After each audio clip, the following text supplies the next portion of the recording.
Estamos con Pedro Pina en el stand de Microfusa, donde habitualmente vemos las novedades del mundo Apple en el terreno de la música. Y me imagino que lo que estaréis mostrando en este broadcast como una de las estrellas es la nueva edición de Logic. Logic Studio, largamente esperado, y por fin se ha hecho realidad la nueva versión de Logic y estamos aquí enseñando todas las novedades. Pero escucha una cosa, tú eres uno de las pocas personas quizá que conocen bien las interioridades de Logic, porque Logic es un programa bastante complejo al que Apple ha sabido darle esa facilidad de uso.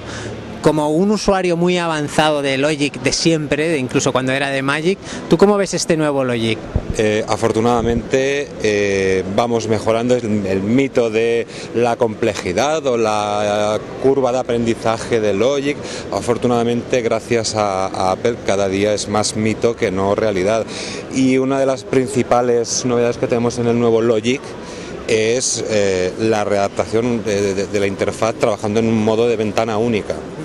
Lo cual no quiere decir que el usuario de vieja escuela no pueda seguir trabajando como venía trabajando hasta ahora, con conjuntos de pantallas, etcétera, etcétera. Pero sí que, y además lo dice en el manual clarísimamente, estamos convencidos de que en cuanto los usuarios comiencen a trabajar con esta nueva interfaz, no van a querer trabajar de la otra manera. Dentro de lo que es la ventana de arreglo principal de Logic, una de las cosas más importantes es que podemos activar y desactivar distintas áreas. Por ejemplo, el inspector, que es donde tradicionalmente veíamos la tira de canal. Tenemos ahora, por ejemplo, visualización en la parte derecha de listas de eventos MIDI, el navegador de bucles, la bandeja de audio, que antes era ventana de audio, toda la biblioteca de presets, efectos, etcétera, que tenemos, y un navegador todo basado en Spotlight, con lo cual el acceso a las búsquedas es prácticamente inmediato. ¿Que necesitamos más espacio? Cerramos y ya está. Perdona, ¿y este es el navegador de Loops? Es el mismo navegador que tiene GarageBand, etcétera. Por un lado es el navegador de Loops con todas las... Bueno, hay que decir que en Logic Studio tenemos toneladas, gigas y gigas de librerías, efectos, librerías para XS24. La instalación son varios DVDs, creo que están en torno a unos 40 o algo más de 40 gigas de bucles, efectos, instrumentos. Todos los jump packs están ahora incluidos de serie en la suite Logic Studio. Podemos, haciendo doble clic a una pista, acceder directamente al mezclador, un mezclador totalmente adaptable, totalmente redimensionable. Como he comentado antes, si queremos podemos invocar, en este caso el screenset número 2, para ver solo el mezclador, o trabajar en el modo ventana única. Podríamos tener arreglo aquí, mezclador en la otra, o los distintos editores que tiene Logic. Si hacemos doble clic en una pista MIDI, nos abre el editor de teclado, antiguamente Matrix. Podemos ver el editor de partituras, HyperEditor, y inmediatamente esconderlo. Se ha simplificado mucho la interfaz, se ha simplificado tanto que antiguas ventanas han desaparecido, como el gestor de proyectos, teniendo integrada la búsqueda en Spotlight. Ya no es necesario tener un gestor de proyectos exclusivo para tener bien ordenado todo lo que son los archivos de audio, efectos, presets, etcétera, etcétera. El control de transporte lo tenemos siempre visible, medidor de CPU también, algunos botones mágicos como este que automáticamente nos permite trabajar con una latencia prácticamente cero. Tú puedes tener ajustado un buffer de 512, 1024 para tener todos los ciclos de CPU posibles, y cuando se trata de grabar o se trata de tocar un instrumento virtual, la latencia es prácticamente imperceptible. Para usar un Logic en buenas condiciones, ¿cuál es la configuración mínima que aconsejáis?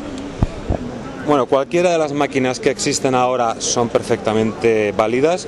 Lo que sí que un mínimo de 2 GB de RAM sería lo recomendado. Para según qué instrumentos que cargues de XS24, algunos efectos, etcétera, etcétera, sí que un mínimo de 2 GB sería lo adecuado. A nivel de pantalla, con un MacBook de 13, lógicamente está la cosa un poquito apelotonada, pero de todas maneras el MacBook es un portátil relativamente portátil, quiere decir que tampoco sería la herramienta principal de trabajo. Mac Pros, iMacs son máquinas perfectamente adecuadas tanto por capacidad de procesamiento como por pantalla, etcétera, etcétera. O sea, que no te tienes que ir a un Mac Pro de torre para tener un buen estudio y demás. Lógicamente, a más potencia que tenga la máquina y más RAM, más cómodos estaremos, más Space Designer podremos insertar, más todo, ¿no? Pero, a ver, hablando de producciones típicas de rock, pop, ningún tipo de problema. Si nos metemos ya en clásico, etcétera, ya es un poquito más recomendable un Mac Pro. Y por último, no sé si a lo mejor es posible que nos lo muestres un momento. Hay una aplicación que ha sacado Apple con Logic Studio que es MainStage, que la verdad es que ha sorprendido bastante. Por feedback que yo ya estoy obteniendo por parte de usuarios, ha sido recibido como maná caído del cielo, o sea, porque no había hasta ahora prácticamente nada y por supuesto las pocas soluciones que habían están resueltas de la manera que Apple lo ha resuelto para tocar instrumentos virtuales. Lo que hemos dicho siempre, la calidad de los instrumentos virtuales a medida que ha pasado el tiempo se ha ido sofisticando y siendo mucho más potente, realista, flexible, que no tienen nada que envidiar de los equivalentes hardware. Entonces, ¿por qué ir con un teclado que pesa 15 kilos cuando con un sencillo teclado controlador maestro, una tarjeta de sonido Firewire y un ordenador portátil podemos tener un arsenal de instrumentos, conjuntos de instrumentos o incluso conjuntos de amplificador y pedales, porque también no nos olvidemos que podemos, gracias a Guitar Amp Pro y todos los efectos de Logic, pues hacer un set, digamos, para guitarra, simplemente conectar la guitarra con una latencia mínima, porque MainStage se basa en dos conceptos, que es mínima latencia y máxima estabilidad. No nos podemos permitir que, si estamos en directo ante 20.000 personas, haga plof. No nos lo podemos permitir, y esos dos conceptos son base para que MainStage sea un éxito.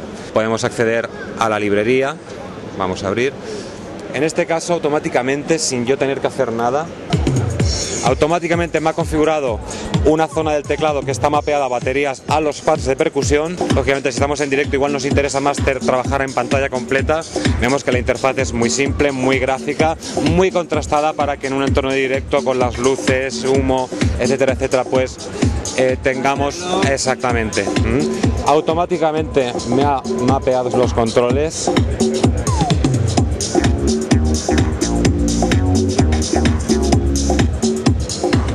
Cualquier parámetro que esté asignado, ves gráficamente cómo está interactuando.